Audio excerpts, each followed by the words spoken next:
It can be very sore. It can be very exhausting. It can feel like the baby is very demanding, and it can be very overwhelming. But our goal is to have moms and babies be happy and healthy together. Welcome to Baptist Health Talk, a podcast on all things healthcare, powered by Baptist Health South Florida, your trusted source for healthcare prevention and wellness. Hi, everyone. I'm your host, Johanna Gomez. Welcome back to a new episode of Baptist Health Talk, where we answer your most searched questions on trending topics. Today, we're diving into the postpartum experience, including the realities of breastfeeding, from what recovery really looks like after birth to how new moms can prepare for those first days at home. To help us bust some of the most common myths about breastfeeding and postpartum care, we're joined by two Baptist health experts, Glo Diaz, registered nurse and lactation consultant, and Belky Brochu, registered nurse. Ladies, it is great to have you here. Something that we all lived through, so we know exactly what it feels like, and we can relate to those new moms and those moms that are in it right now. Glo, I'm going to start off with you. Let's talk about the top priorities that you feel that new moms need to know. We know there's a lot of prep work prior, but what should they know going into this experience? So I would say the most important thing for new moms is to be educated on what's to come. Right. And one of the ways that people can do that is to try taking a childbirth education class, which Baptist offers. We also will be offering soon breastfeeding classes for new parents, as well as a baby basics care where they can learn things like how to bathe their baby and how to diaper, how to swaddle. So it's really good to educate yourself before coming into the hospital. Yeah, and it's very intimidating. I think at first, you think, I can do this. There were no classes, right, back in the day. And somehow moms figured it out. But I think so much has changed and there's so much information out there and not always the most accurate. So I think it's great to take a class and to kind of get ready for what is coming up. With that said, packing your bag, getting ready to go to the hospital, it's super important. Belky, what would you say we need and some things that we can just leave at home and we don't need? Because the hospital does a really good job at taking care of a lot of things that we need. We do supply a lot of essential items. So pack lightly. Yeah. We provide mommies with toothbrush, toothpaste, soap, shampoo, the little mesh underwears that we love to call Baptist Secrets. Oh gosh, those are not the prettiest. They're not, but they're extremely so good. comfortable. Right? They work. They get the job done. We provide pads for babies. We provide the diapers, the wipes, the formula, lots of swaddles. So basically just pack comfortable clothing for mommy, something that'll be easy for mommy to breastfeed in. For babies, you want comfy clothes that you can change in and out. Remember those 2, 3 a.m. feedings when you're dealing with something with tons of buttons? It's very frustrating. So pack lightly. Breast pumps, we do have breast pumps in the room, so you don't need to provide those. One thing I do find mommies asking a lot are like baby mittens, baby socks, nail files. We don't provide those, so it's one good thing to bring in. If for some reason someone didn't have an opportunity to take a class and prep for it, do you find that the nurses there are very helpful to kind of assist them and show them while they're in the thick of it? 100%. Everybody on our floor is educated in assisting postpartum mommies. And I think that we do an excellent job of teaching moms what they need to know and dads what they need to know to go home and take care of their newborn. Yeah, I like that you threw in the dad there, Glo, because they need to know too. They need to know also. It's not just about the mommies, and there is so much going on. Glo, would you be able to explain why is it that the recovery is just so physically and mentally intense for moms and dads? Right. So I think that we all have a picture perfect idea of what it will look like to have our baby. And the truth of it is you can have a birth plan in place and sometimes things work out according to plan beautifully and sometimes they don't at all. So I think the main thing to remember is to be flexible with and be in good communication with your healthcare providers. Let them know what things you're comfortable with and what things you're not comfortable with. As far as why is it so difficult, I think people are tired. They're more tired than they think they're going to be. Yeah. And it can be a little bit overwhelming, especially because you might be a fresh vaginal delivery or a fresh surgical delivery, C-section. And so it's a little hard for moms to move around and get their own supplies. That's one of the reasons why I actually suggest that the dads do the bag packing with mom, so that she may be in the bed. You may need to be the one who gets the onesies or the baby's socks or mittens. And so you should know where all those things are ahead of time so that you can be like ready to assist the mom. Belky, would you like to add any advice that you would give to parents recovering after childbirth at this point? Just be very, very patient. Understand that once that adrenaline starts to wear off, the exhaustion is going to kick in. Take turns. This is teamwork. So when mommy is feeding, daddy or the supportive partner rest, and then vice versa. Yeah. Understand that C-section recoveries aren't often the same for everyone, and it's not what you imagine, exactly like Glo said. So there's going to be a lot of anesthesia will make mommies nauseous. They're going to be vomiting. It's not going to be how you imagine. So be very patient with mom. Mom needs a lot of support and teamwork. You just broke down the C-section recovery. How does it look like vaginal? Mommies might be sore down there, so they might need to be sitting on an ice pack. They may need to be seated in a certain position, which can make feeding a little bit challenging. A good support pillow might help that. So if that's one of the things that you wanted to bring along, we always welcome that. Baptist does actually offer boppy pillows for moms. We just got that in now, so that's really exciting. Oh, that's really good. Yeah. That was not around back in the day. No, that's a new addition. So our manager just ordered those for us, and we're really liking having them on the unit. Yeah. Belky, can you talk about something that really doesn't, I feel, get a lot of attention? Blood clots, preeclampsia, all these things, that other health issues that can occur after labor, during sometimes. Can you talk to us about that? Right. So a lot of times we don't think of the risk that can come with it, but it is a procedure in essence, especially a C-section. It's a surgical procedure. Preeclampsia is a big thing with our postpartum population. It is characterized by high blood pressure, and this can happen even during pregnancy and weeks after pregnancy. So we're striving to educate our moms and have them learn the signs and symptoms of preeclampsia: persistent high blood pressure, severe headache, blurry vision, swelling in the hands and feet. If we do experience some of these symptoms, we do want to speak up about it. Blood clots can be a thing, especially for C-section moms that are immobile for some time. And you have all the hormones rushing through. So a lot of things can happen. Bleeding, postpartum bleeding is a thing, hemorrhaging. We worry about that. So that's one thing to look out for as well. And everyone has a different experience. We're three moms right here, and we all have wildly different experiences. So I kind of want to break down your experiences so anyone at home can see just how different this experience is. But most importantly, I want to know, were you expecting something and got something else? Or what was that experience like? And would you change, let's just say? So, I opted for sort of non-traditional birth experience. I had a home birth. Okay. Baptist was my backup plan. And I did have a backup doctor, but I home birthed with a midwife, and I was very blessed. Everything went according to plan during my delivery. Breastfeeding was not that.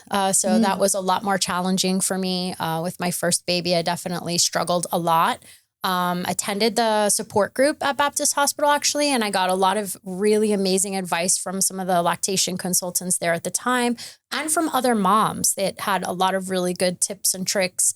And I had to do suck training with my baby. So it was a lot of work to get to where we were successful, but we ended up feeding for 2.5 years. Amazing. And I ended up realizing how important the support people in my life were for something that felt just huge to me. And it encouraged me to pursue a career in lactation. So now I can be that person that helps mamas that are struggling. Is that what triggered you to kind of, that's for sure. really I was like, beautiful. nobody's ever going to do that to my breast again. I'm going to become an expert in this. Oh, I love that. Belky, you had a different experience, and you also were saying it's okay if you want to stay an extra day in the hospital just to make sure that you feel safe, that the baby is safe as well.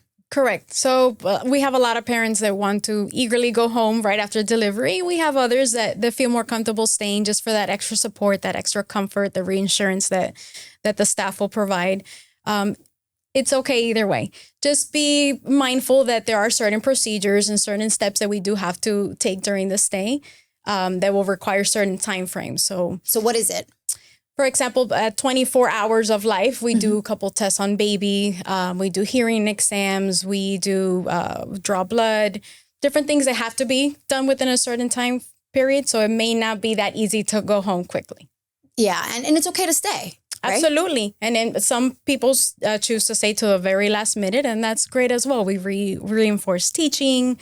We just answer all the questions, support mommies and daddies and their families so that they feel comfortable enough to go out and know that they will be okay. They will be okay. Okay, let's talk about the breastfeeding experience. It definitely had an impact on me, just as it had on you. I have 3 children, and all 3, I had a different breastfeeding experience. So I think you just never know what's going to happen. I will go ahead and start with you, Glo, because you are the expert when it comes to this. You automatically think, I gave birth, I must have a lot of milk to feed this child, this 6 pounds, beautiful, healthy child.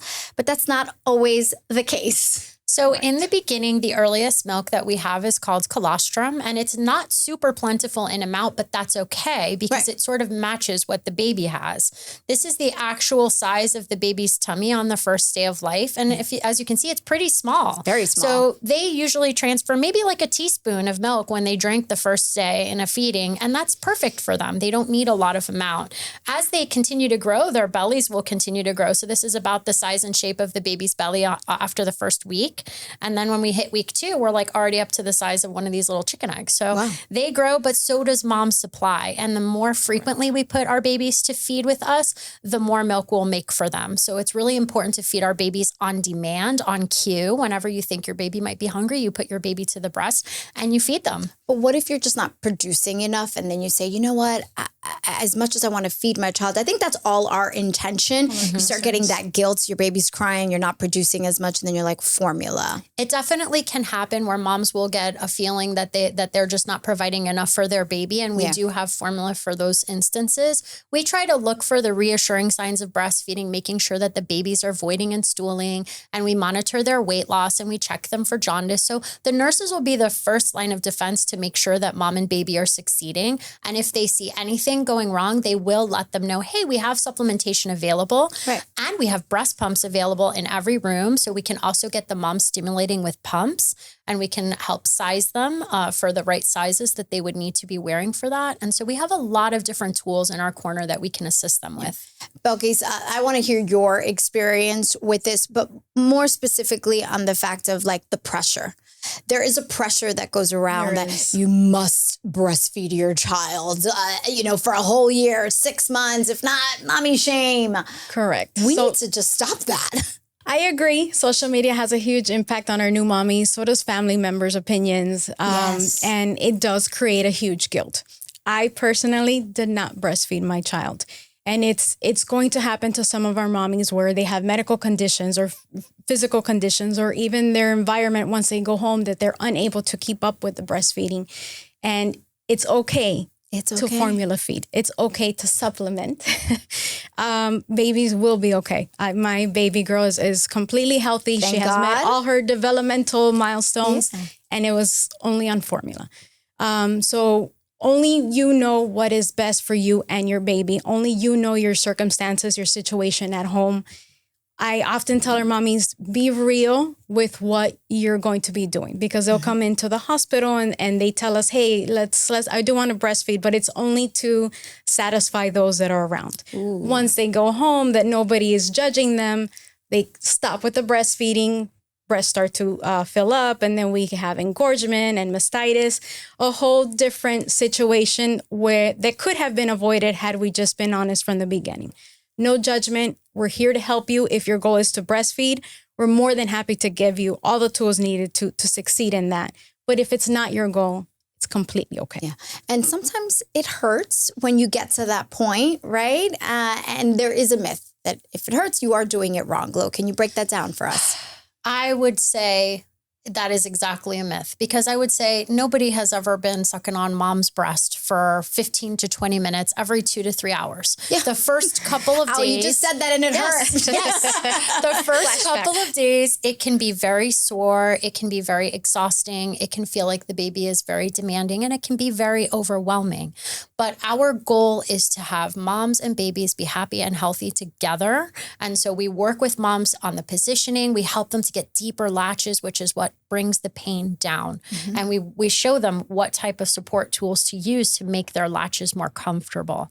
But it can definitely be a challenge. And I don't want people to come in and think just because this is natural, it's going to happen so easily. And it doesn't hurt. It happens the best for people that know what to expect. Yeah, exactly. So that's why it's a great idea to take a class ahead of time and have a good idea of what's going to be coming. And to be aware that there are times also that if you do bottle feed your child and are breastfeeding, there could be nipple confusion that takes place as well. That can happen. And I always tell people, some babies go back and forth from breast to bottle like it's not a problem. And some babies take a bottle one time and then become confused and have weeks before they can get back onto mom. So you have to be open-minded about any possible outcome when you're choosing to supplement, because we have no way of knowing which baby will be which. Something you wish you would have known prior to breastfeeding that you know now? I would say that it will be worth all of the struggle, that it will be worth all of the time and energy that you put into it. I think that it's a beautiful thing when it works well for families. And by the way, when you get home also, it's different than being in the hospital when you're nursing. I think when you get home, the reality kind of sits and like, there's no nurse helping. There's no one to help me do anything. That is also a different experience with breastfeeding right there. Right. That little moment. And I think like Belky said, at that point that they're home, they might choose to do something different, and that's okay. You might decide you want to throw your breast pump on and see if you're getting milk out that way and have dad do some of the night feedings with a bottle. Or you might decide that you weren't supplementing in the hospital, but now you'd like to add a little bit of supplementation so that you can have a little bit more help. There's no shame in it. I think it's just a matter of using the tools that are at hand. Yeah. And no shame. I will admit I had baby blues the first time around. It was difficult and I had no idea until I was in the shower and I was crying. Can't we just normalize this and say it happens to us? Absolutely. It happens to all of us. It's an emotional roller coaster, to say the least. Yeah. And it's important to evaluate or to validate your feelings. Yeah. You will feel sad. You will feel depressed. Even weeks after delivery, depression can sink in, and it's important to acknowledge your feelings. Yeah. Speak out about it. We try to give resources to our mommies so that they can seek help, look out for signs and symptoms of depression, the baby blues. It is a real thing. It's not taboo. Speak about it. And there's a difference between postpartum depression and baby blues. Can you tell us the difference? So I would say that baby blues is a normal sort of heaviness of becoming a mom and realizing how lifelong this responsibility is going to be. And postpartum depression looks a lot more like a mom that is having a hard time functioning in her day-to-day activities. She might not be getting up to take a shower. She may be having a hard time taking care of her baby. She might have thoughts of harming herself or her baby. And that's the type of person that definitely needs to reach out to someone that they trust, like a healthcare provider, your OBGYN, your lactation consultant, a social worker, and get yourself some help, because there's no shame in saying, I'm struggling here and I need a little something. Yeah. One piece of advice that you would give to a new mom that's watching right now? Throw all your expectations out the window. Be open to changes and know that every stage will pass. We're there to help you get all the support that you need, and just tough it out. It will get better. It is very rewarding. There's a lot of changes that you're going to experience, but we will get past it. Now, on the flip side, give me one advice that you wish you would have heard. I would tell people to be the palm tree in the hurricane. Ooh. A palm tree yields to the wind and the storm and the rain. And a tree that wants to stand strong and just believe what they believe and do what they're going to do, they're going to get pulled from the ground. Right? So you have to learn to be flexible, and that will go for the rest of your parenting. Just when you have a plan, your kid will have the opposite plan. And I think that's a perfect advice moving forward for the rest of your life as you parent this child. Stay like a palm tree. Ladies, thank you so much for your time, your insight. It was great talking to you and with our audience. Remember, viewers, be sure to hit that subscribe button on our channel here to keep up with the latest health and wellness information and tips from our experts. Thank you so much for watching, and be safe. Find additional valuable health and wellness information on our resource blog at baptisthealth.net/news. And be sure to interact with us on our social media channels for live and upcoming events. Baptist Health Talk is brought to you by Baptist Health, the warmer side of care.